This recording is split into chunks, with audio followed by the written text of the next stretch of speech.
بما اننا في السلسله الخاصه بكليه اداب ودردشنا مع بعض في ازاي تكون كاتب روايات ودخلنا في عالم الروايات، فتعالوا احكي لكم حاجه كده. لو انت لسه بتدرس او اتخرجت وبدات تشتغل، فاكيد عدت عليك لحظات حسيت فيها انك مش فاضي تمارس هواياتك، اتطحنت كده وبطلت تقرا. مثلا لو انت بتحب القراءه ولقيت انك جبت كتب كتير جدا ولغايه دلوقتي لسه ما قريتهاش. بصراحه عدت عليا الفتره دي، لقيت نفسي بقالي كتير قوي ما قريتش حاجه، ولقيت ان عندي كتب كتير قوي ما قراتهاش ونفسي ارجع للقرايه تاني. فخلينا في الفيديو ده ندردش سوا واقول لك ازاي رجعت اقرا من تاني. فانا ده حسن، لو اول مره تشوفني وما تنساش تشترك في القناه وتفعل زر الجرس عشان يجيلك كل جديد. يلا بينا.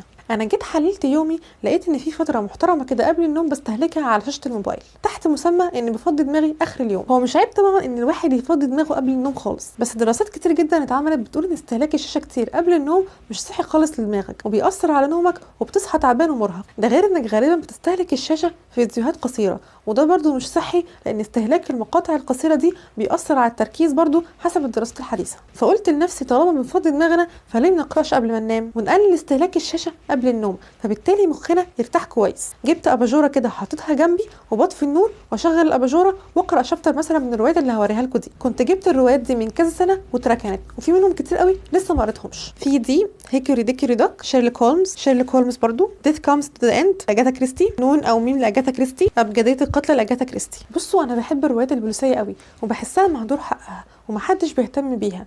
مش فاكره اني سمعت روايات بوليسيه حديثه يعني، ولو شفت حلقه كتابه الروايات ارجوك فكر تدخل سلك الروايات البوليسيه ده عشان جامد بجد. المهم يعني انا حاليا في الروايه دي هيكوري ديكوري دوك لاجاثا كريستي، ولما جربت كذا يوم موضوع القراءه قبل النوم ده استفدت بصراحه. اولهم اني بتعب من القراءه فبروح في النوم بشكل اسرع، ببعد عن نور الموبايل قبل ما انام، فبالتالي ده يديك نوم اريح. جرب فعلا هتلاقي الموضوع مختلف. غير بقى حاجه مهمه، وهي انك لو عملت زي كده وقرات بالانجليزي هتنمي اللغه عندك وانت بتمارس هوايتك. في الاول بصراحه واجهت صعوبه لاني مش متعوده اقرا قصه بتفاصيل واحداث مشوقه ومهمه بالانجليزي، ولقيتني محتاجه اترجم كلمات فيها تفاصيل مهمه عشان افهم الحبكه كويس ومين بيقول ايه لمين. بس مع الوقت هتلاقي العجله دارت كده وهتلاقي نفسك كانك بالظبط قاعد معاهم بتتكلم معاهم وفاهم لغتهم. عارف بالظبط زي ما تسافر بلد غريب عنك وتبدا مع الوقت تندمج مع الناس في البلد دي وتتكلم لغتهم. فالموضوع باذن الله لذيذ بجد ومش تندم خالص باذن الله على الخطوه دي. واخيرا الواحد مش مثالي يعني، ساعات بيبقى ماليش مزاج اقرا قبل النوم وببقى عاوزه افضي دماغي قبل النوم. بصراحه مؤخرا بقيت اتفرج على حلقات يوتيوب قبل ما انام، حلقه كامله مش ريلز يعني. بصراحه حلقات المخبر الاقتصادي